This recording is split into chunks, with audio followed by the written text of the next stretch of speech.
Good evening to one and all present here from India, and good morning and good afternoon to the others joining us from the different time zones. I welcome you all to today's panel discussion on restorative justice and the journey of the victims. I welcome our esteemed guest, Ms. Lisa Rea, Ms. Ilbe Griffith, and Mr. Austin Stack. Also welcome all other ambassadors of the restorative justice, participants, students, and any other attendees present here. I welcome Ms. Lisa, the founder and the president of Restorative Justice International, to take over the session and spark a very essential conversation for today. Hey, thank you so much. It's great to be at this conference today with ICFA Law School in Hyderabad, India, and Restorative Justice International is pleased to be a co-sponsor of this three-day event. And today's roundtable, as was just said, is on restorative justice, and it focuses on the stories of two victims, survivors of violent crime, both in Ireland. Restorative Justice International's mission is to advocate for victims-driven restorative justice around the world. That's why we highlight the stories of victims and survivors who are the greatest advocates for restorative justice.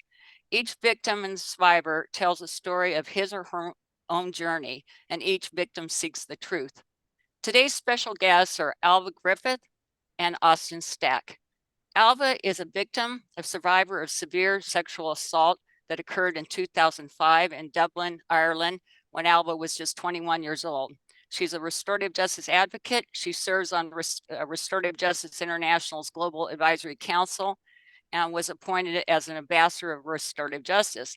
Alva participated in a restorative justice meeting with her offender with the assistance of Dr. Marie Keenan.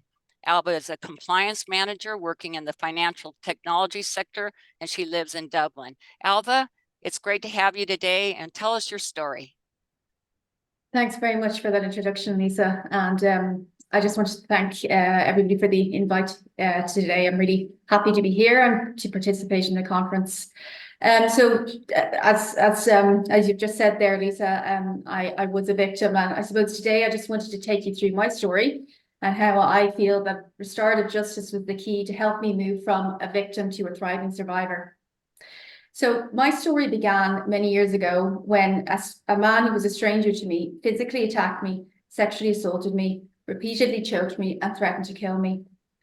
Within those moments, which felt like an eternity, I believed that there was a significant chance my life was about to end. I managed to escape an even worse fate when two young men came to my assistance as I was being dragged along the road, and they asked me, did I need help? It was at that stage that the perpetrator let go of me and proceeded to run. Thankfully, the men chased and apprehended him. And as I stood there, this overwhelming feeling of being the archetypal victim and damsel in distress overwhelmed me. This feeling of disempowerment permeated me, and it was to remain as such for many years. The following years, I was submerged in the depths of post-traumatic stress, and I kept repeating and repeating this assault in my mind.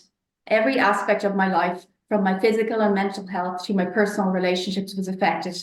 It had consumed me. Considering how the criminal justice system operated in Ireland at the time, it would be fair to say that the outcome of the case for which I was a witness was positive, as he received a significant prison sentence. Additionally, I found it really therapeutic to read my victim impact statement out in court. And I recall feeling intensely satisfied that this person who had taken away my power and personal autonomy would now, for the first time, hear my voice and what I had to say about his actions, regardless of whether he actually cared or not. When the sentence was passed, I felt as though, as far as the judge, the police, and the lawyers were concerned, and even those close to me, justice had been done. But for me, however, the full extent of justice was a long way off, although I didn't know it then. My desire to speak with this man began even before he was sentenced. I attended every court appearance there was prior to the sentencing, much to the surprise of the police involved, who didn't think that I needed to be there, and they told me this one day as I sat outside the court in my car. However well-intentioned they were in saying that, for me, it was essential to be there, as my life was consumed by what had taken place, and I needed to witness something happening that would validate this at some level. But what remained from that experience was a deep sense that I was not important in this process. In fact, I wasn't even needed. At another court appearance, I recall seeing the offender out afterwards in the car park as I sat in my car. He was standing on the road speaking to his solicitor. But I honestly couldn't believe that he was able to do that, speak to another human being. But I realized something quite important in that moment. The reason he could do that was because he was actually a human. And I began to think at that moment, if he was capable of speaking to somebody else, then why could I not speak to him? After this, my life progressed and I had new life experiences unrelated to this one, but the desire I felt to confront him did not diminish. I would actually imagine encountering him somewhere outside as he was going to be released from prison. I pictured walking up to him and letting him see how I was, to show him that I was not defeated and that I wanted to hear an explanation about what happened from his own mouth. When he was released, I realized it hadn't ended for me. I needed for something tangible to happen. I needed for something additional to occur. Most of my family were confused and a bit dismissive of this fantasy I had about meeting this person when I very occasionally confessed it to them. But I was actually fortunate to have one sister who studied to become a social worker. And one day, during one of these moments of fantasy I had, she mentioned that she had attended a few lectures of Dr. Marie Keenan's in University College Dublin. At one of these lectures, she recalled seeing a documentary on a woman in England who had been raped by a man, and that woman had discussed her motivations for engaging in a restorative justice process with him. And as she described that, it became clear to me that our feelings and motivations overlapped quite significantly. And that was the first time that I actually considered that it was restorative justice that I was seeking all along. She suggested that I contact Marie to see if I could meet with her on the basis that she may understand why I was feeling this strong urge to meet with this man. Marie and I met later that year, and I ended my first meeting with her indicating that she would assist me in seeking a meeting with him. And I actually recall, even to this day, of having a physical reaction to what she said as I felt something heavy on top of me suddenly begin to lift. We reached out to the probation service here in Ireland, given he was under post-release supervision. My case was passed on from the probation service to Restorative Justice Services in Dublin, Ireland. Before the facilitators met with the offender in my case to explain the process to him, obviously, they of course wanted to hear about my motivations. And I explained what was motivating me to seek a meeting with him as the following. The point in me meeting with him was to seek an end to my suffering, an end to this perpetual state of disempowerment, and to seek closure from all the negativity that had blighted my life for many years. I wanted to see and experience him as a human, simply because I knew at a mental level that he was one. But how could I stop fearing him if he was a monster? And if I'd permitted myself to live the rest of my life fearing a monster who exists out there, ready to attack and kill me at any time, then I felt I was just engaging in self-victimization. And I'd come to the realization that all of those negative feelings I'd had for such a long time were completely useless and in fact a burden on me. I needed to see him as a human, to let go of my negativity towards him, because I know that it is impossible to forgive a monster. Additionally, I wanted him to see that I was a human. I knew that if he sat opposite me, seeing me in this light would be unavoidable. And I didn't believe that in his mind, he had ever seen me as a human. And in order to move on from this event, I needed him to acknowledge that I'm not just a representation of something that he hates or that angers him, but a real life person with a past and a future. Thirdly, I wanted to let him know how I'd experienced his assault on me and the full implications of this event in my life. I wasn't actually concerned about whether he empathized with me. All I wanted was for him to hear me say those words and that the knowledge of the impact was stored somewhere within his mind, even if he was emotionally unaffected by it. For me, that was vital, as I truly believed that I could only let go if I honoured my suffering in that way, by ensuring that the very person who triggered it, at the very least, knew what he had done. Finally, I had an acute need to complete this fragmented picture in my mind with the remaining jigsaw pieces of understanding. If I could place those final bits of understanding down and see the full picture, I knew that only then I could really move on from this event, because I would be in a position to see it for what it was. And on that basis, I needed to ask him some questions. But these were questions that only this man could answer. Firstly, I wanted to know whether he did intend to kill me. And secondly, I wished to ask him the question that I believe that any victim of crime may wish to ask the person that harmed them. Why did you do it? And why did you do it to me? The preparation work, as we all know, in these meetings is vital. And I met with the facilitators numerous times. We discussed in depth what I might be able to expect from the meeting. They were very truthful and honest about the reality of meeting with him from the outset. And at no point right up until the very day that I met him did he explicitly agree to meeting me, but my hope grew each time I found out that he turned up for the next meeting. As time went on, it became clear to me that the man I was hoping to meet had very little empathy for me, if any at all. Additionally, it became clear that an apology from him was out of the question. Finally, I was made aware that he was willing to answer my questions about why he did it, but he would only be fully truthful and honest about it. But actually, all of that was okay for me, because I knew that I wasn't looking for empathy from him. I didn't need an apology, and all I wanted was the truth in whatever form it came. Finally, the date was set, and on the morning of the meeting, I was anxious, as I expected to be. However, as I walked into that meeting room, I was met with a rather uncomfortable but very human smile. I can't deny that I was deeply surprised by this awkward smile from a man who had occupied so much space in the recesses of my mind and memory as a person choking me and threatening to kill me. And my fear of him began to evaporate. I sat down and tried to calm myself. The room was relatively small, containing 2 support people, as the other party also had a support person present, and 2 facilitators. I sat down directly opposite him, as I planned all along. As I was given my opportunity to speak to him, he commented that I was brave to be doing this, and I told him I was just actually about to say the same thing to him, and I thanked him for agreeing to participate.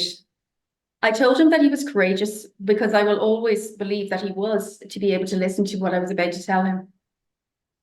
And I told him that I knew that this was all a long time ago, but I explained that this was why it was so important to have this meeting now, so that there can be closure, finally. I didn't hold back in telling him what it felt like to be me during his assault of me.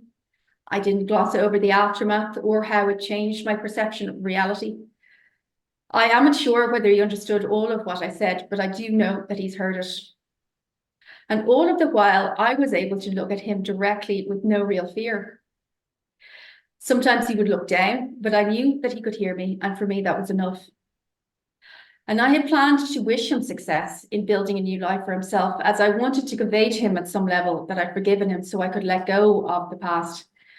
However, as I sat there in that room, listening to him speak, I began to feel that I really fully meant that. And finally, I was given the opportunity to ask those remaining questions that had been lingering in my mind for all these years. I asked him whether he did intend to kill me. The answer I got, I will always feel, was quite truthful. He told me it wasn't his intention, but it could have happened unintentionally. And to conclude, I asked him these why questions. Why did you do it? And why did you do it to me? Again, the answer I received was truthful, forthright, and as understandable as it ever can be, coming from this irrational kind of behaviour. I thanked him and told him that actually helped, because I could put all of those jigsaw pieces together, and that left me with a full and clear picture of things. I personally believe that I could never have let go until I could see that for myself. As the meeting came to an end after about an hour and 20 minutes, I said goodbye. And the moment I stepped outside that room, I couldn't help but smile. I felt physically lighter, but above all, I felt really good. And although I'd not said the words, "I forgive you," during the course of that meeting, it was implied. Interestingly, within a relatively short number of days following our meeting, I received a message through one of the facilitators indicating that this person, this man, wanted to say that he was very sorry for the pain that he'd caused me. To be honest, I could honestly never have imagined that happening, but because I've met him, I do believe that he meant it.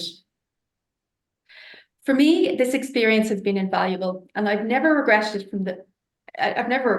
it for one moment, because with such a simple act of sitting face to face with a person at a round table, it has single-handedly changed the reaction I have when I think back to that violence of that night all those years ago.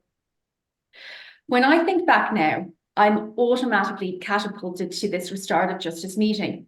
And therefore, when I think back, it ultimately generates a feeling of contentment. That is a dynamic I could never have imagined occurring, because before this meeting, the memories I had equaled emotional pain, a strong feeling of disempowerment, fear, dehumanization, and intense anger and hatred for him.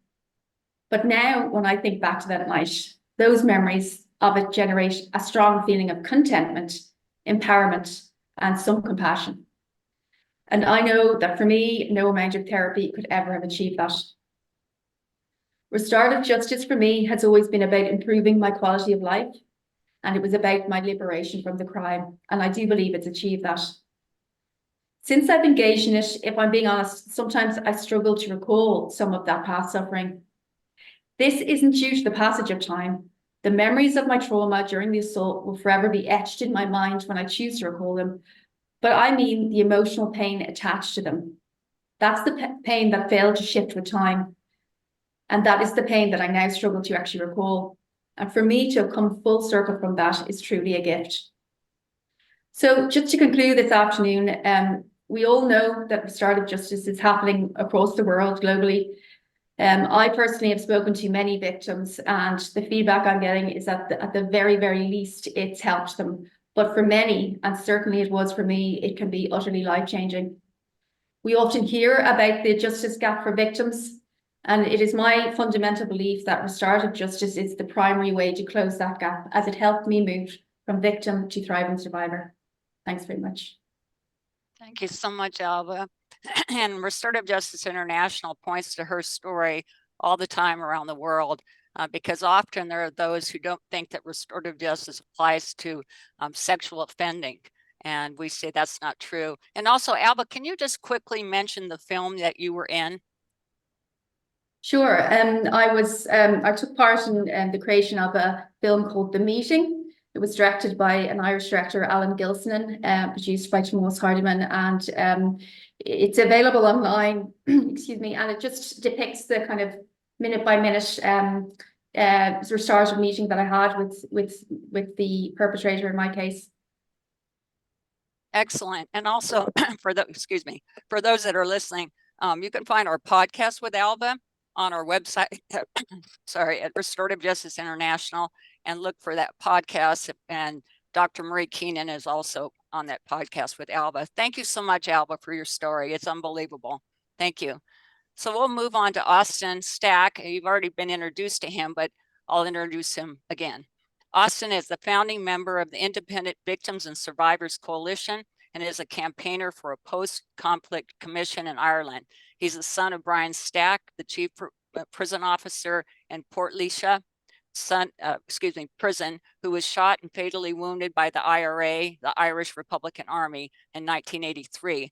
Faced with constant denials by the IRA and Sinn Féin and a lack of progress in the police investigation, Austin opened a line of communication with Sinn Féin's leadership. Using restorative justice principles, Austin and his brother were taken to a secret location in August 2013 with the IRA. Austin sits on RJI's Global Advisory Council. He lives in Portlaoise, Ireland. Austin, glad to have you here again and tell your story. Yeah, we've had a nice day today. Some of the students will have already heard some of my story. I tried to, because I knew I was going to be talking again this evening, I tried to talk about some of the prison work I've done in restorative justice. You know, but I did give them a flavour of what I was going to talk about this evening.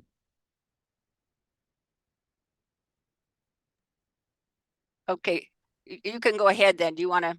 Okay, so my Good. story, I suppose, started in March 1983 when my dad was shot in the back of the head as he came out of the national boxing finals in Dublin.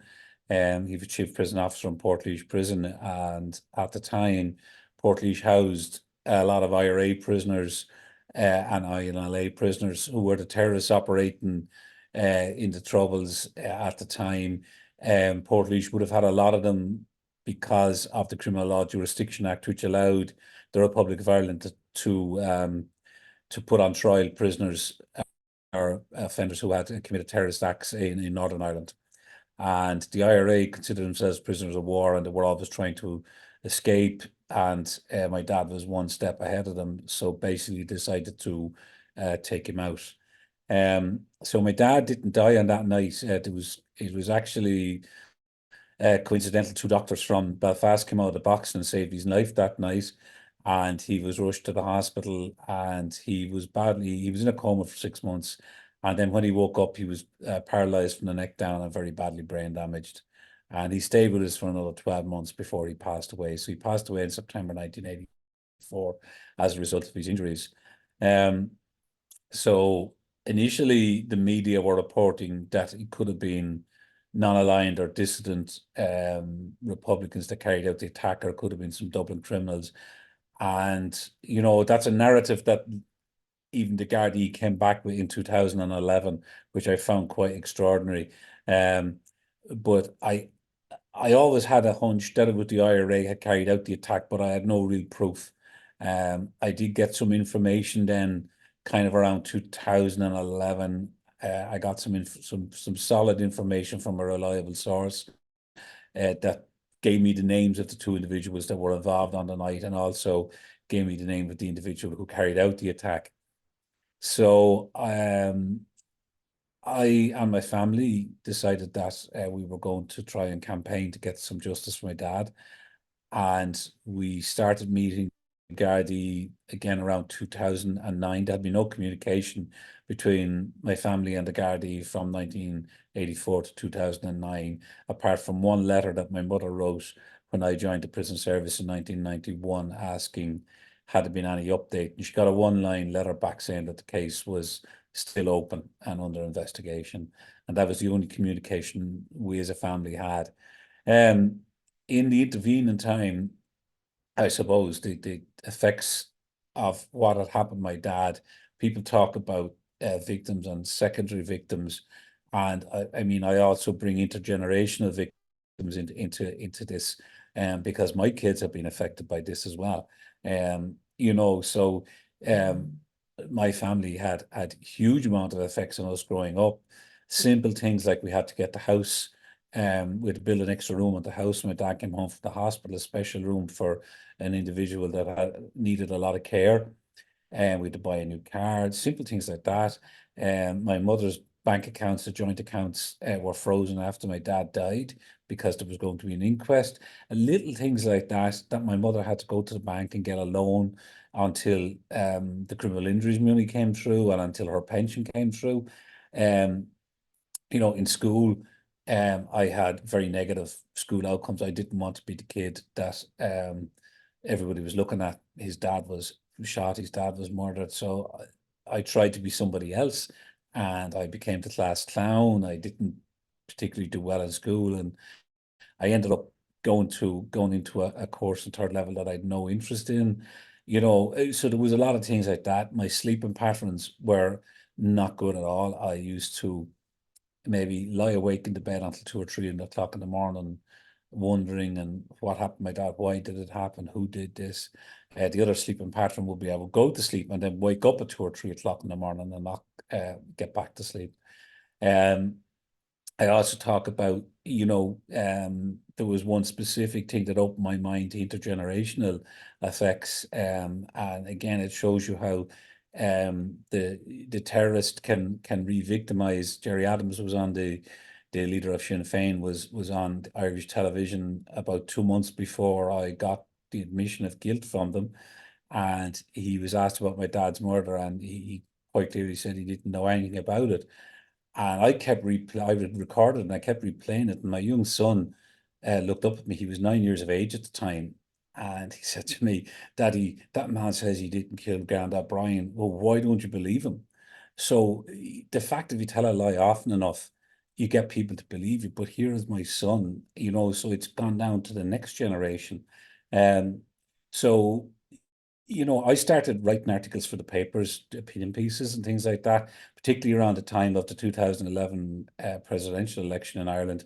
And I wrote one particular article because Martin McGuinness had been running for president, and he was one of the top IRA leaders, and a man that was quite known for his brutality. And I challenged him to meet me. I challenged him about what the IRA had done. And I got a phone call from a friend of mine who said to me, look, Austin, that was quite bitter, that article you wrote in the paper. And I said to me, you should have seen the first draft, But she suggested to me that I needed to learn how to forgive. And I said to her, look, that's, you're coming from a very religious perspective there. And, I think this has to, we have to think this out further. And I didn't really get what she was saying. But at the same time, I went through my head later on that evening. And as I was driving home from work, the penny dropped at me that if I can manage to forgive these people, not for them, but for me. And what I did was for me, I worked it out that if I can forgive them and say to them, I had been weighed down by this. This was weighing me down. I had as I call it, a monkey on my back. And if I can give them back the responsibility, say to them, there you go, you did this. This is all your fault. You take responsibility back for what you've done.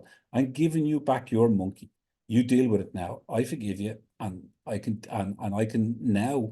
It was a weight lifted off my chest when I could do that, and I was then in a position where I could write articles, where I could go to parliamentary committees and question them without being bitter and without having this bitterness in me.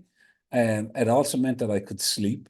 It meant that I wasn't weighed down, and the whole emotional thing that was going on with me was completely lifted. Going on in the background for all of this was the police investigation was going nowhere. And in 2011, the Gardaí actually came to visit me and told me that they didn't believe. They had met with some of the senior IRA people, and they had told them they didn't do it, and that the Gardaí, our police force, told me that they believed them. And I got quite angry with the Gardaí, because at that stage I had some information, and I had given that information to the guards, and they basically, I asked them to leave my office, and I didn't want to hear from them ever again. And I decided that having been someone that had been trained as a restorative justice facilitator, and someone who had a huge interest in restorative justice and had run a restorative justice pilot in the Irish Prison Service, I decided that I was going to try and do a restorative justice meeting with Gerry Adams, and try and get to the point where I could have a restorative meeting with the people that shot my dad. Now, probably the mistake I made was I tried to do it all myself and not bring in an outside facilitator.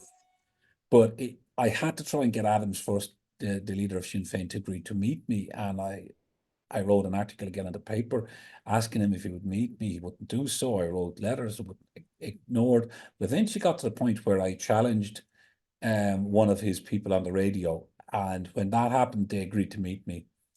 And when I went in for the first meeting with Gerry Adams, again, like what Albie was talking about, he turned around to me. But when Adams did it with myself and my brother, it was very much an intimidatory thing he did. He looked me in the eye and he goes, "You're a very brave man to come in here and see me." And I just looked at my brother Oliver and I said, "Leave this one to me." And I just said to him, "There's nothing brave about coming in here to see you. And if you think that I'm afraid of you, forget it." And he then turned around to me. His next gambit was to try and make himself out to be the victim. And he threw his hand in a real casual manner on the back of the chair. And he said, you know, Austin, we're all victims here. Some of my family were shot at during the Troubles. And at that stage, I knew he was going to do that, and I had a plan for that. And I said to my brother Oliver, when he does this, leave this one to me. And I got quite angry with him. I pounded the table, I jabbed my finger in his direction, and I told him, being a victim is someone that gets up at 3 o'clock in the morning to scratch his father's nose because he can't do it for himself. Being a victim is a 14-year-old boy shaving his father because he can't do it for himself. Being a victim is not being able to kiss your dad in the coffin because he's had an autopsy done. And I really let him have it. And I then just sat back and I said, now that I've got that out of the way, let's have a proper chat here about where we're going to go with this. And he asked me, what did I want? And I told him quite clearly, look, I know who did this. I know the people involved, but I need you guys to admit it. Up to 2 months ago, you were still saying that you guys had nothing to do with this. I need you to talk to your people and to get an admission of responsibility. I said, I'm not looking for somebody to go to jail. That's not what I'm after, because there's at this stage, there's no point in people looking for somebody to go to jail. It doesn't serve any purpose. It's not going to bring my dad back. But I do want them to admit that they did this, and I wanted to admit it in a very public way, because for me, that's getting the truth. And you know, I've spoken to a lot of victims and of the Troubles in Ireland, and a lot of the cases have been gone unsolved.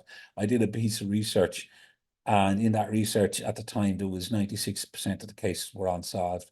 And when I asked people, quite surprisingly, about 25% of them said they wouldn't consider restorative justice. About 50% said they would, and the rest were maybes. So that's quite a high percentage of people that were prepared to look at restorative justice as a way and a means of getting some truth. It was truth they wanted, not justice. So after I met Adams, he agreed with me that he would take us to see the IRA, but that we wouldn't get to meet the people that actually carried out the attack. He said that was completely out of the question. So I wasn't going to get the restorative meeting that I was hoping for, but I did get to meet a senior IRA commander. And myself and my brother were put into the back of a blacked out van, and we were driven up the side of the mountains in County Louth on the border between Ireland and Northern Ireland. So we met this guy, and he read out a statement to us. We had to provide questions to him beforehand, and basically the statement answered the questions. They admitted that they had murdered my dad, and in doing so, what they did was they admitted it, but they didn't admit it, in that they said it was a senior IRA commander and his team had carried out the attack, but it hadn't been sanctioned by the leadership. Now, I knew it had been sanctioned by the leadership, and it was open to me to question him, and I did question him quite strongly, both the IRA guy and Jerry Adams, and I pointed out to them, you know, they were the only ones with the motive, they were the only ones with the ability to carry out what was essentially an attack on the state. You know, so I had a huge conversation, was able to basically punch holes in what they were saying. And look, I did feel at the time we got about 70% of the truth of them, and it for us it was important that we got an admission from the IRA, because it was 30 years they had been denying this. And you know, in the aftermath, we did a press conference outside Dáil in the Irish Parliament, and I'll always forget the one moment the world's media were there, and there was, you know, like, I mean, there was hundreds of media there, and one guy looked at me and he said to me, Austin, I want you to look at this camera. This is the camera for RT. This is the one that's syndicated to go worldwide. And he said to me, talk to this camera. And I just looked up. That to me was the moment that and I just looked up and I said, Dad, this is for you. And I just went for the conference then and read out the statement that the IRA had given us, finally admitting what they had done. There was a little bit of a falling out with myself and Adams afterwards, in that he broke the confidentiality of the meetings. He tried to claim during a general election that I had given him the names, which I actually hadn't. But we had agreed that the meetings would be totally confidential. So from that perspective, I believe the team would have gone a little bit better if I'd have a restorative justice facilitator working with me on it. But at the same time, I did say that we got more answers out of that than 3 separate Garda or police investigations had gotten. So, and I mean, that was pointed out to me by a lot of members of the media, that, you know, you did so well here to get that admission off them, because they have never done this for anybody else. I mean, these are hardened terrorists, you know. So from that perspective, yeah, we did really, really well. But it hasn't stopped me looking for the full admission from Sinn Féin, and from challenging them in some of the rhetoric now, in the way they're using social media in particular to change the narrative of what happened in the Troubles in Ireland. And, you know, for me, I can do that without bitterness. I can do that coming from a different perspective, because I have used restorative justice, and I have used restorative justice principles. The whole area of forgiveness, it's something that restorative justice practitioners, a lot of them don't want to hear the word forgiveness. It's become known as the F word in restorative justice circles. And it shouldn't be included in any restorative process. It's up to the victim, if they feel that they can personally do this, to do that. It's a very personal thing. But for me, forgiveness has worked in the sense that I'm forgiving them for me, not for them. And it has helped me move on. It has helped me take back control of my life. I mean, the meeting I had with Jerry Adams, when I was able to literally put him in his box and tell him what a victim was, that was so powerful. That was, and my brother Oliver said it when we came out of the meeting, that was really, really powerful, that we were able to do that. You know, so the power of restorative justice, let's not under diminish it. It's something that really, really, really works. Excellent, Austin. And he's told his story so many times through RJI around the world. And again, just as I said about Alba, some around the world think that restorative justice applies to low-level crimes, but clearly in Austin's case and so many other victims of murder, it applies. In fact, it's even more important for victims of severe violence. So thank you so much, Austin. I have some questions. Some of them, both of you have already kind of addressed. But let me just ask this first simple question, and maybe you can almost repeat yourself, but how did you both learn about restorative justice? Alva, do you want to explain that a little bit more than what you've already said? Yeah, I mean, again, I suppose I didn't know anything about restorative justice. I think I might have heard those words before, but I never actually knew what it was. And it was actually just by virtue of the fact that I was talking to my sister one day, kind of communicating to her that I felt this need to, ask this man certain questions. And it was just by fluke that she had happened to attend a course in university where she'd watched a documentary, and it just twigged with her that what I was saying seemed to resemble a lot what she had seen within that documentary about a woman in England who was raped and had gone through a restorative process. So it was by fluke that I really found out about it, and it was also sheer fortune that she knew Dr. Marie Keenan, who was in a position to kind of give me, I suppose, confidence that this is something that actually can happen, that actually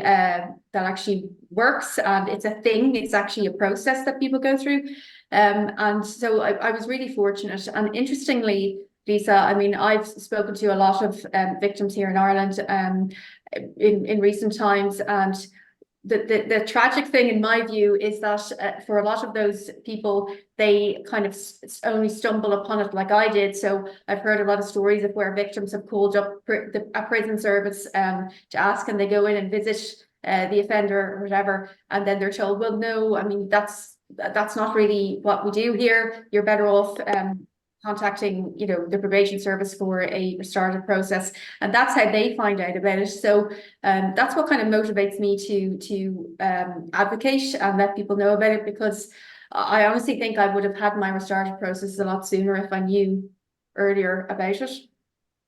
Absolutely. And I'll address that to you, Austin, too. But let me say that RJI takes a position that we support a victim's right to restorative justice, which we think is really critical, and that it should be in our laws, it should be in our statutes. So Austin, do you want to respond to that too? Yeah, if I take your last point first, we have responded to that in the EU, the Victims Directive from 2012, which, you know, when I first heard about restorative justice when I was studying criminology back around 2010. And I thought this would work. At the time, I didn't know the people involved in my dad's murder. I had no concrete proof that it was the IRA. So restorative justice, when I found out about restorative justice, it wasn't really something that I could focus on in relation to my dad's case. And instead, I focused on it in a prison context. And I ran the first pilot in the prison service for restorative justice, in which they didn't want, they were afraid to use the victim offender precinct, bring in the victims in to meet prisoners. So what we did was we did a piece where if there was two prisoners fighting, or a prisoner and an officer had a disagreement, that I did restorative justice facilitation with those cases. And so that's how I found out about it. I became a trained facilitator. I've done a couple of different methods, the questioning structured method and the narrative method. And, you know, I've learned to use both and to mix and match them. So that's how I found out about restorative justice.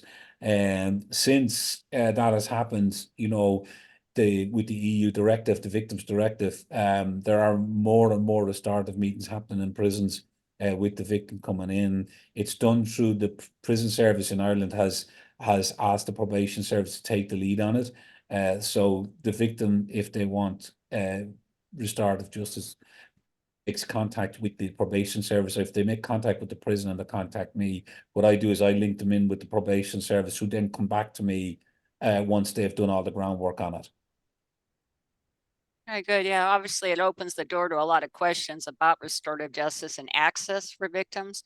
And we really believe that it should be available at the beginning and the middle and the end, or thereafter, so that victims always have access to it.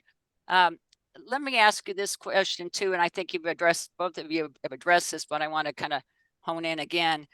What did you want to hear the offender or offenders say to you through the restorative justice process? What were you looking for exactly? That's often something that the public, I think, wants to know. I mean, why would the victim want to meet with the offender? What is it that he or she is seeking? So Alvo, do you want to address that? Sure. Yeah. Thanks, Lisa. I mean, I suppose the first thing that I suppose I wanted from the offender was just his physical presence. That was really important to me, just so I could have him actually sitting in that chair that I'd imagined so many times opposite me, that I could kind of look him in the eye and say what I wanted to say. Additionally, I did have those questions, and I think it's very, very common for victims of crime to have questions. The whole criminal justice process does not hardly ever give victims a real opportunity to get those answers to those questions. You know, obviously it's in the offender's interest to kind of keep the story small, and to, you know, from a criminal justice process point of view, to not share information. And I wanted to ask him, you know, did he intend to kill me? You know, and I wanted to ask him why he did it, because I felt that those points were so it was almost like they were consuming me. I couldn't let them go. I felt like I needed to have a full picture of, you know, his motivations, and, you know, whether that was going to happen before I could fully let go, you know. And I know I'm extremely fortunate that I did get you know, that those answers from him. The other thing that people often ask me was like, were you looking for him to apologize? And I think that people often struggle with the concept that I wasn't looking for him to apologize. And I think it's an important point. I mean, you will find in restorative processes, you just mentioned forgiveness there, that sometimes an apology and forgiveness are part of it, and sometimes they're not. For me, I felt like that ship had sailed, as in an apology from him was kind of futile. It wasn't going to give me anything. But just like as Austin was saying there, I did have a deep sense that, like, you know, my ability to forgive him was the important thing there. So that's why apology was not important to me to get from him. But I think just by virtue of the meeting, it actually brought that about within him. Interestingly, in my case, as I mentioned during my presentation there, he at the outset said, I'm not going to apologize. But it was after the meeting that he actually, it brought that forth within him. And I think it speaks to the power of restorative justice for offenders in that case. Yeah, absolutely. And so, Austin, your case is so much more complicated in that there's not just one offender. But my question was, what did you want to hear the offender or offenders say to you? And you often talk about truth telling. So would you want to explain that further? Yeah, for me, again, I didn't go into this looking for apologies. I didn't go into this looking for people to be jailed. What I wanted was the truth. And the truth is something that I suppose in the peace process in Ireland, the truth is something that has been let slip by the net, slip away. And I'll always, you know, remember at the time that when the peace process happened and the prisoners were getting released, they released them all together in one go. And I just happened to be sitting at home. I was on a day off watching the TV, and I saw all this flag waving and cheering. And straight away, I thought of my mother. And I got in my car and I drove down to Port I was living up near Dublin at the time. And I went down and into went to the back door of the house, the family home, and there she was sitting in the little TV room, bawling her eyes out, crying. And here was a woman that had not got any truth, had got nobody to tell her why they took her husband from her and left her with three small boys to look after at the time. She had not got any truth. And here were these people all being released back into the community early. They were, cheering them, they were flag waving. So from my perspective, I wanted the truth. I wanted them to admit what they did. For 30 years, they were telling us we didn't do this. And I knew that they had done it. I knew who had done it. And they were still creating this pretense that in the media that they hadn't done it. So for me, getting that truth was important. And, with the Stormont House agreement, they agreed on a truth process for victims of the Northern Ireland Troubles. But it was something that the victims were never going to buy into, and they had to abandon it because basically what they were going to do was set up a process where there was going to be a middleman or a go-between. So if I wanted to get the truth, I would go to this commission, and then they would send somebody to talk to the IRA, and then the middle person or the go-between would come back with the answer to me, and I would have to accept that without questioning the evidence, or question what I was being told. And for me, that was never going to be acceptable, or to any victim. I mean, I was able to question the IRA leader when we were told the untruth that it hadn't been sanctioned. And I was able to probe his answer. I was able to question him and challenge him on that. So for me, it has always been about truth. And, I keep going until I do get the full truth from them. They have given me about 70% of the truth. And as I said to you, when I did a bit of research, I spoke to a lot of victims up in Northern Ireland, and I'd done some, quantitative and qualitative research. And the strong thing that came out of it was that there was no convictions in about 96% of the cases of the people that responded. But there was a huge, about 85, 86%, I think it was, said that they wanted truth. So that's a huge amount of people wanting truth. And as I said to you earlier about the percentages that would have engaged in a restorative process, to get about 50% saying that they would, and about 25% saying maybe, that's quite strong. And I know too at the background that there can be pressure put on victims, particularly in the Northern Ireland situation, where there's a lot of victims groups in Northern Ireland now, and they belong to certain communities, and the victims groups grow up in particular areas and communities, and there's a lot of peer pressure on the victims. But when they talk to you privately and they answer surveys, and you talk to them in a one-to-one piece of research, they will give you a different perspective than what you will get in the likes of a focus group, where things can be led and said by the dominant person in the group.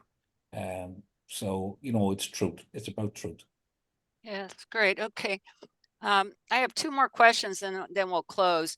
We've talked about forgiveness, and but I want to tease out this a little bit more in both of your cases. I want to ask, have you forgiven the offender? And I think, Alva, you've talked about that a little bit already, and Austin, you have too. But let me ask this, and let me state this also. So RJI has been around since 2008, and I've been doing this work for 25 years. And the way I talk about forgiveness has really changed over the years. I've learned from victims of violent crime that forgiveness is something very personal, and that restorative justice doesn't mean it's an that victims automatically forgive, nor is it expected. And sometimes that makes some victims, I think, fearful of restorative justice because they think they might be forced to forgive. So can you address that, Alva? You want to talk about that briefly? Sure. Yeah, I mean, I 100% agree, like that it is a very personal thing to each individual. And, you know, I think it's one of those, I suppose, myths about restorative justice that always causes me a little bit of concern, because I think it would put people off the possibility of, you know, participating in one. I think there's so much to gain from a restorative process without that. I suppose to address it in my specific case, I certainly felt that I kind of intellectually felt that it would be a good thing for me to forgive him. Because I kind of understood the concept that, like, forgiveness is kind of the gift you give yourself in a certain way. But I kind of instinctively knew that I just deeply felt that I wasn't in a position to do that unless I met him, you know, and it was by virtue of just sitting in that room with him and hearing him tell his you know, story and things that had happened to him in his life, that kind of brought that forth within me, you know. And it wasn't so much, as I often say, it wasn't so much his sob story, to be crass about it. It wasn't him kind of saying, oh, this thing happened to me, that thing happened to me. But I actually just had this sense, like, I felt some compassion for him in that he was a person that went around in the world with that kind of mentality about himself, you know. And it was that piece of compassion that kind of allowed me to feel that forgiveness, you know. And it wasn't like I said to him ever, I forgive you, but it's more of an internal process whereby you kind of feel compassion for somebody and are able to ultimately let go. But you know, I strongly feel that it isn't the be all and end all of a restorative process, and for some people it's just not going to happen. Yes, yes. And Austin, I want to ask you the same question, but let me add on to this question for you. Do you think it's a necessary step, forgiveness, when participating in the restorative justice process? And try to be a little brief. No, it's not a necessary step, Lisa. Absolutely not. And I believe it's something that should not be included in the process at all.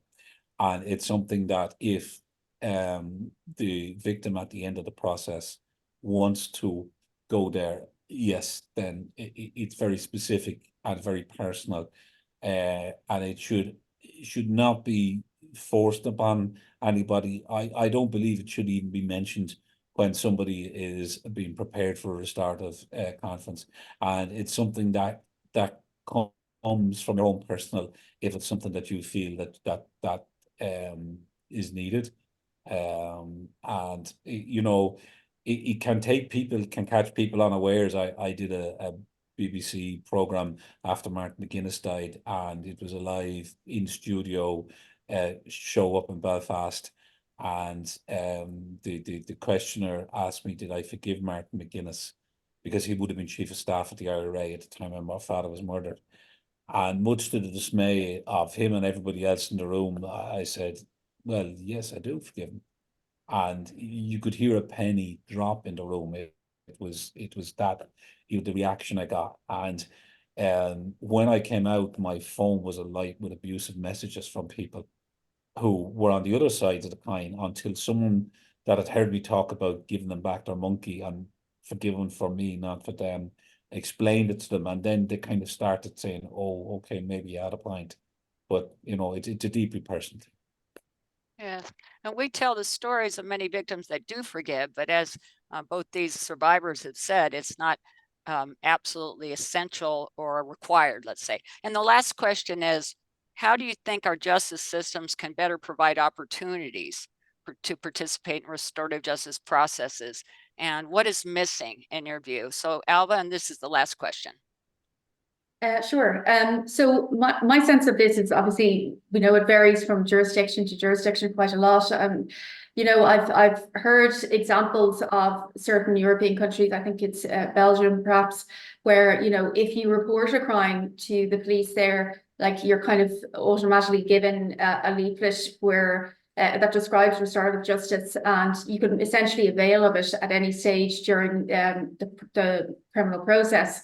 And for me, something like that is optimal because, as we just discussed a few questions ago, it's often that people stumble upon it, you know, and I don't think that's optimal. I don't think that's the way it should be, because my feeling is that there's many people out there that never get the chance to stumble upon it, if you know what I mean. So if people at the very least were informed about it from the outset, and it was made available as an additional mechanism of justice, not an alternative to, that would be really, really good. And on top of it, we have to think or consider, you know, cases where, you know, it's specifically in sexual violence cases where people do not feel like they want to report a crime. You know, is there a place for a restorative service to be available to people there? My strong sense is yes, because we know that the statistics on both reporting and also conviction are so, you know, minimal compared to the reality of it. So I would love to see that, you know, it's a statutory service independent that people can access. Absolutely, Alvon, you're an incredible witness for this. So Austin, your response? Yeah, my response to this is that I've seen and heard of a couple of cases, and particularly one individual said to me he was before the courts and on a very minor matter, and the judge asked him, did he want to go through a restorative justice process? And the guy told me, he says, I didn't know anything about this. He said, my solicitor kicked me under the table and told me to say yes. So he said, I said yes. And he was put before what's known as a reparation panel. So reparation panels in Ireland are in some of the district courts now, and they're drawing people from the community. And essentially, they're supposed to be used where there is no discernible victim of the crime. So it could be like graffiti written on a wall in the community. So there's no individual victim, but the community is the victim. And the reparation panel is supposed to interview the individual and then come up with a piece of reparation. But in this case, the matter was kind of more a family law matter, and I felt going to a reparation panel wasn't really, and the guy didn't know what he was doing, and essentially he was told to write a letter of apology to his ex-wife, and for me that is not what restorative justice is about. It was so far removed from restorative justice, it was unreal. So from my perspective, I believe there first of all needs to be a lot. I know there's restorative justice services, but there needs to be a lot more trained facilitators. There needs to be people who are trained in the different methods of facilitating restorative conference. There needs to be an element in this of eliciting responsibility and acknowledgement of the harms that are caused. And, you know, if those principles are brought into play, I think particularly with younger offenders, it could work really well. But I think the courts are starting to look at it a bit more since the EU directive, the Victims Directive came into play. So I just think that the court services need to, and I can see a change because there are victims advocates now in the courts. The restorative justice services are starting to roll out into different parts of the country. So I do get the feeling that there is an upward trend in this. But I really think there's a shortfall of facilitators is the big one. Okay. This is the end of the roundtable, but we'll take other questions from the audience. You want to moderate that?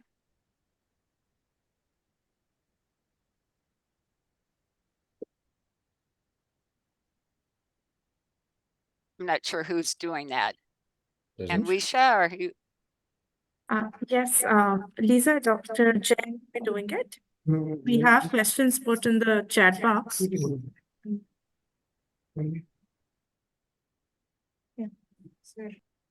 Just give us a minute.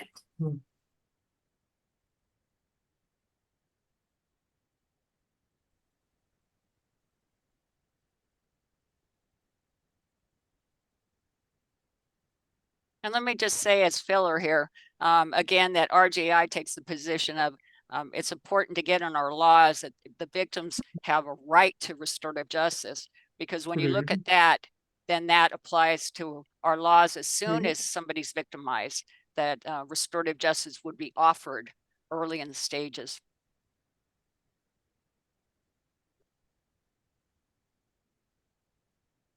Just in relation to a question there that came in. There's a question by Radhika Sharma that are there any other victims who you know have been inspired by you and engaged in a similar process?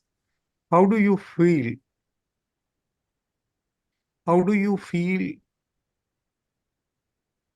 in those situations for both the victims? I don't mind answering that first, or whatever you want to ask them. I suppose I have certainly met one or two, possibly even more individuals that I don't know if I'd necessarily say I inspired them, but they did contact me and want to meet with me about the process. And so one of the things that I think can be beneficial for victims if they're going into such a process is, you know, meeting with somebody that might have been through a similar process, you know. So in those situations, I did meet with those individuals and I just explained, you know, and we connected on it, and, you know, I think it gave them a little bit more confidence that, you know, this is something that's maybe achievable. I know I don't want to get into specifics about individuals because it wouldn't be fair to them, but you know, there were one or two that I kind of went with all the way to the point of them meeting with the person that harmed them, and another individual who didn't quite meet the perpetrator, but you know, the whole restorative process of, you know, the preparation meetings, she says really helped her a lot, and actually to the point that she found a lot of healing even in the restorative process. So you know, it's been very interesting meeting with those people, and you know, I'm glad I'm in a position to meet them as well. Yeah, from my perspective, I have met a couple of families, particularly in high-profile cases in relation to Northern Ireland, and I've explained to them what I got out of it. They were very keen to know, you know, if it would work for them, or it was more they were picking my brains on how I felt and what the outcomes for me as a person rather than the outcome of the case, and how it would affect me and affect my family. Because in my family initially, there would have been one person in particular, one of my brothers, who would have been very reluctant to get involved. My mother would have been sitting on the fence a little bit, as was my younger brother, but my younger brother decided to come with me. And then my mother agreed, but the other brother was still very much was still very much anti it. So, you know, families want to know how this is going to affect everybody within the family, you know, particularly situations like the troubles in Northern Ireland. So I have advised people, I have met with a lot of people, particularly people that would have had some very high profile cases in the media. And, you know, I've helped them as best I can. No one has gone and met the perpetrators or met the IRA like I have done. Some of them have just not been in the place to do that.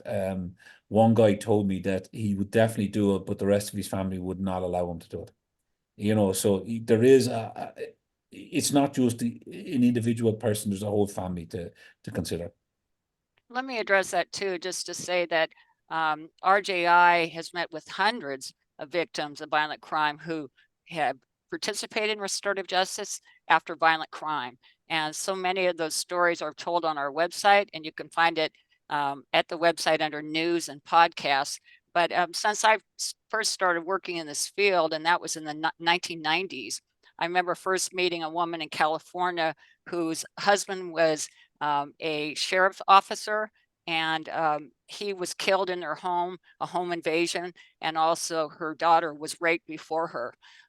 She was the first victim I met who supported restorative justice. I had not met any at that time, and this was about 1992, 94, and I was astounded by her interest in restorative justice and the fact that she met with all the offenders in her case. They were all juveniles, and she did forgive them. But that's what opened my eyes in this field to realize the power of the stories of victims, and that so many victims are out there that want this type of healing on some level and accountability.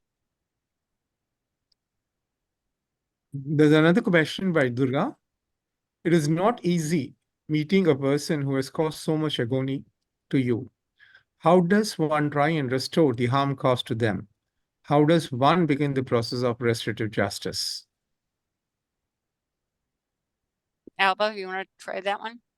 Yeah, I mean, to some degree, I think I've covered some of that in terms of my own journey towards it. I think if this individual means kind of practically how they do it, I think it tends to be, from my experience, it tends to be, something that somebody kind of seeks out. Unfortunately, as I mentioned a few times now, they kind of stumble upon it. I mean, in Ireland, I know that, and Austin referred to it earlier on, you can get in contact with the prison service, and kind of they will direct you to probation in Ireland, who have a victims unit who coordinate and facilitate these meetings. I think there are some NGOs and others that kind of also work on them in Ireland. And that's really the main way that you can kind of begin a restorative process. It tends to be, for the most part, in an official way where there has been a conviction of the, in the criminal justice process. That's usually when you can access it. It does become more complex if there obviously isn't kind of a legal conviction. Austin? Yeah, for me, it wasn't difficult at all to meet with Gerry Adams and meet with the IRA, because I had a very specific motive in doing it. And my motive was around the fact that the police investigation had gone nowhere and wasn't going to go anywhere.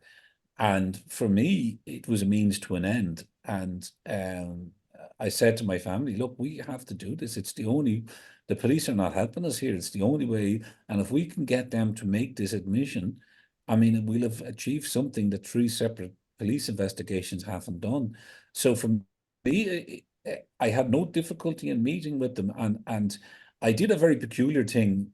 And I said it to my brother before we went in first time to meet Gerry Adams, who was the leader of the opposition at the time and a member of our parliament. And when you meet a member of the Irish Parliament, you address them as deputy. Okay, and Gerry Adams the Sinn Féin have been very good at jerrying, as I call it, Gerry Adams, to make him a more friendly sort of a figure, so everybody knows him as Gerry. And so I refused to go there with the Gerry business. And when I went to meet him, I was very formal with him. I just kept addressing him as deputy. Deputy Adams this, Deputy Adams that. And so that's how I dealt with it. I compartmentalized it, and this is a means to an end. Let me add one more thing, because I think the last question raised this, and it's something that we haven't really addressed. So with restorative justice processes, it opens the doors for healing on some level and restoration of victims as much as possible, but it also transforms offenders, which is critical. By taking responsibility, the offender can change, which is what the victims want, but also what communities need is transformation of the offender. And that's something that is a holistic part of restorative justice and something that we support. So we're, even though we support victims-driven restorative justice, it's not without understanding that we need offenders to be transformed, especially if they're getting released back into society.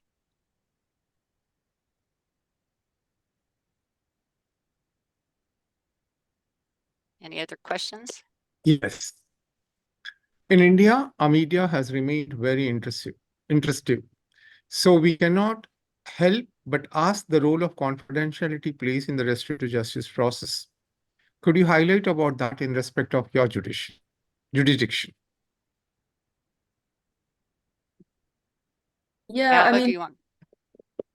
okay, I mean, I can tackle that one. I mean, I think, when these restorative processes take place, probably, an important piece of, the preparation stage would be kind of a discussion around confidentiality.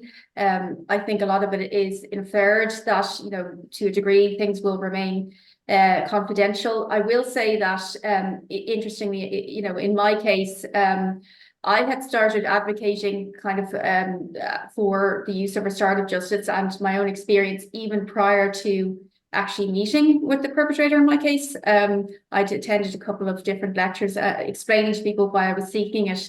And then once I actually went into the process, you know, the whole point around, you know, me speaking publicly about my experience came up.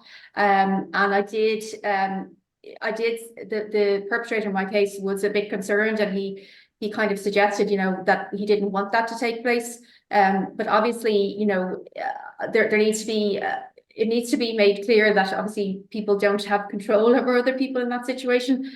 So in the end, you know, we'd agreed that obviously I'm going to say what I'm going to say, except I won't name him, and I never have until this day. You know, his name has never come up in any context, even within the actual film itself that I made. So, you know, that is kind of how we tackle confidentiality. I think it's an important point, or important point to hash out at the kind of preparation stage.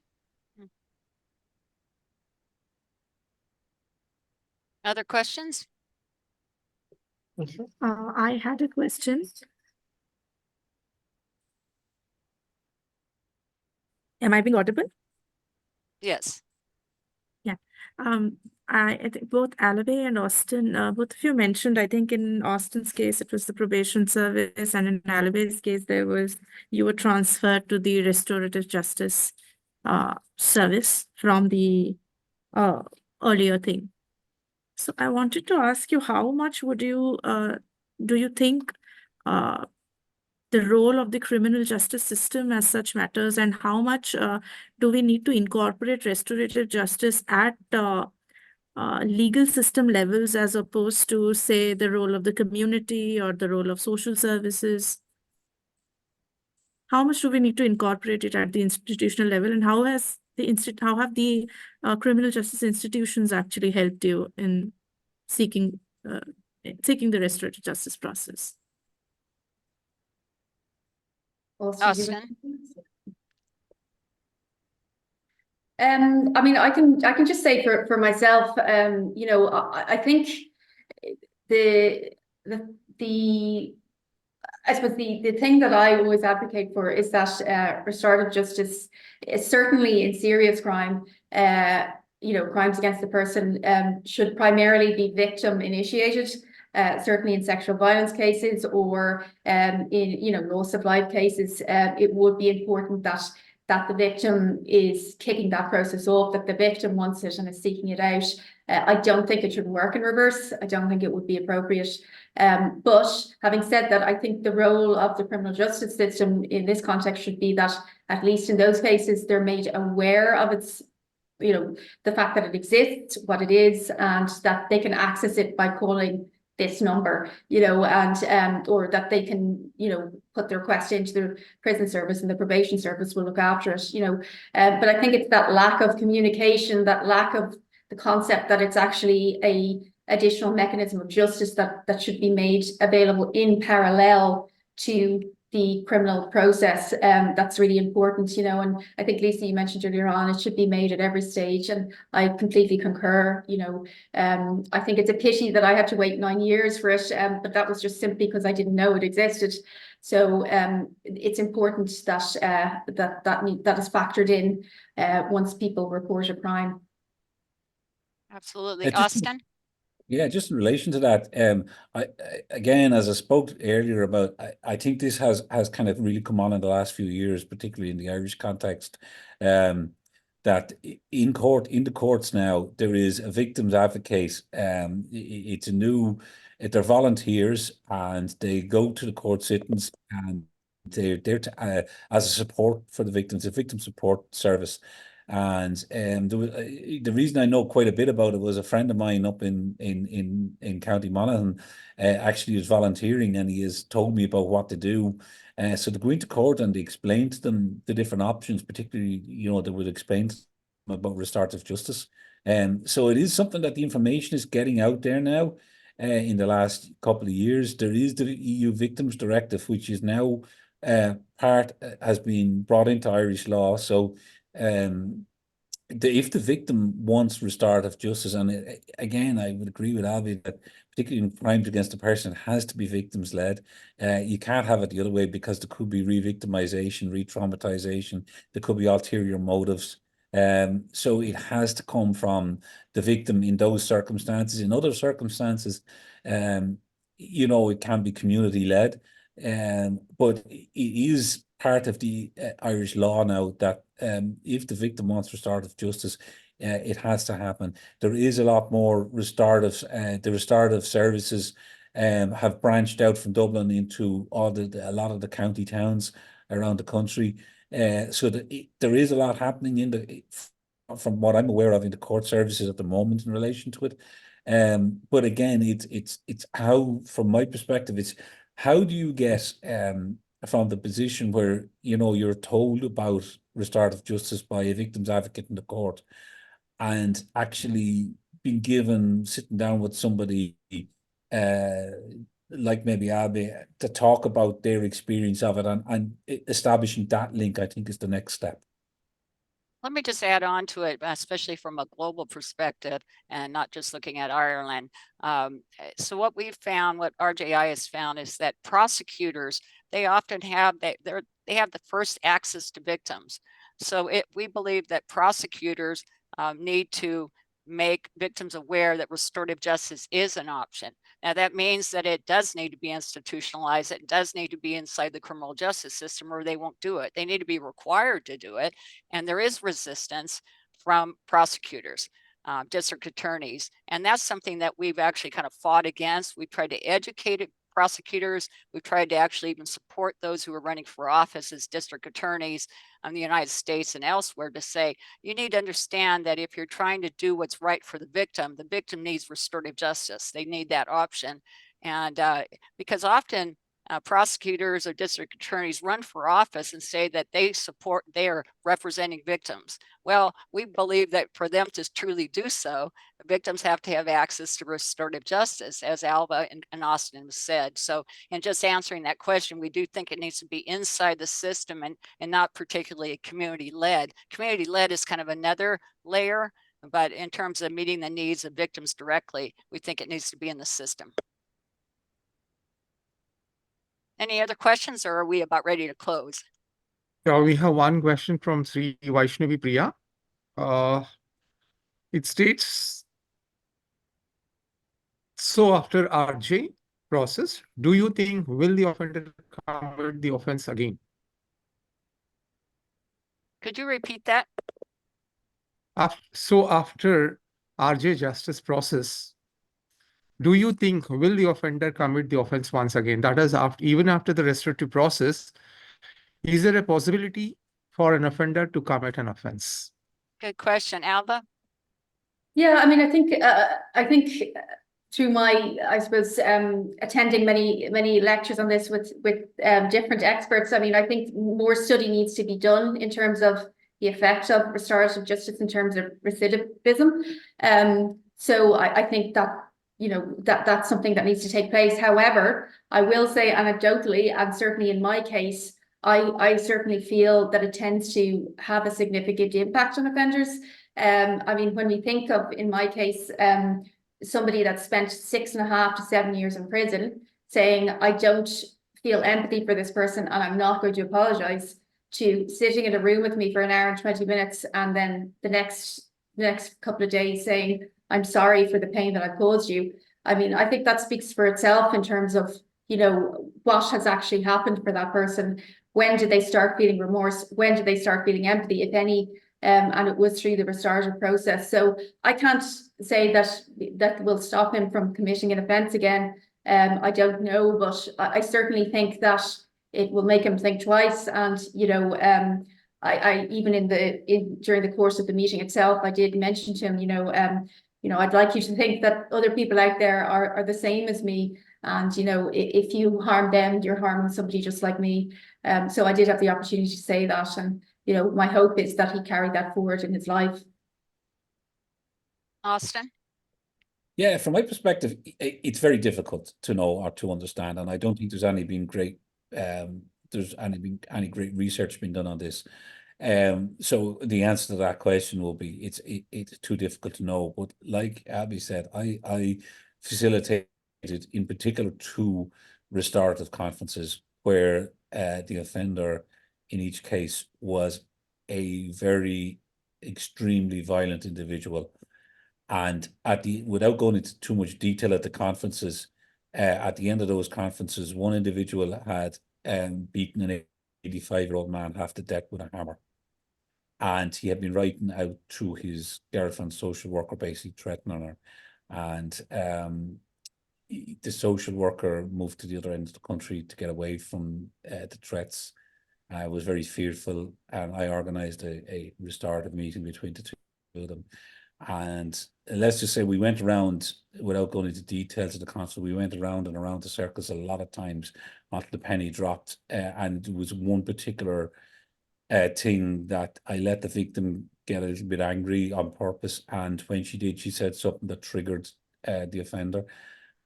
And I am quite convinced that individual will not commit a crime of that magnitude ever again because of what happened at that conference. And it was very telling. For a number of weeks afterwards, the guy was coming up to me when he'd meet me in the prison and saying to me, "How's the woman? You know, have you spoken to her?" And he was very concerned that the effect that the conference would have had on her. And she actually likewise rang me a couple of times wanting to know how the prisoner was. In the other situation, a guy had got his mother to bring drugs into the prison, and she was arrested at the prison gate with the drugs. She was caught with the drugs, arrested, and was going to face charges. And I did a restorative piece with the 2 of them, and he broke down crying when he saw the effect that this was having on his mother. The shame she had, she was going to end up in court. And I would, having worked in that prison for some significant time afterwards, that guy never came to our attention again as regards trying to organise drugs to come into the prison. So I can point to a couple of cases where I think definitely it would have had a really deep effect on the individuals. But as regard, you could never, unless there was some really deep, long piece of research done on this, you could never actually conclusively say somebody is not going to commit crime again. Let me add this on, and maybe I know we're getting it to the end, but RJI supports evidence-based research in this field, and there is evidence-based research around the world. And I want to point to a study that came out. I'm not sure exactly the date. I think it was 2004, but it's in London. It's Sherman and Strain. And what their research shows is that the research shows that restorative justice, when used with violent cases, crimes, recidivism rates go down. So this is in violent cases, and not necessarily as much with nonviolent cases. So that the evidence is there, and it's important as we build our case for restorative justice around the world. But there is evidence, even though sometimes it's hard to see, but we need to put more monies into evidence-based research as we move forward in this field. So it sounds like we're at the end of the roundtable. Is that correct? Yes, Lisa. Okay. Well, I'll just make these concluding remarks, just that this concludes our roundtable on restorative justice. And RJI thanks Austin Stack and Alba Griffith, as always, for their stories and for being such important advocates for victims-driven restorative justice. And we're glad to have presented today at the International Restorative Justice Conference in India there with ICFA Law School. So thank you so much for the opportunity. I'm glad that we were here. Thank you so much. Thank you. Thank you. Thank you, Lisa, Austin, Albert. I think it was a wonderful session, and I think our students and participants got a very good insight into the restorative justice process. And of course, your journeys were very moving for us. I think we'll meet again tomorrow for our next technical sessions and next panel discussions. And we hope to see you all there once again. Okay. Thank you so much. And Right. when this recording is made, we Yes, will share we'll this send it to through you. RJI. Absolutely. Thank you. And Yes, thank you, yes, Dr. of Lally, course. as usual. Yes. Good. Thank you. Good morning, all, and have a successful the rest of your conference. Thank you, Lisa. Thank you so Okay. much. Thank Bye-bye. you. Thank you, both of you. Thank you, Alaba, and thank you, Lisa. Thank Thank you. guest. Bye. Good evening.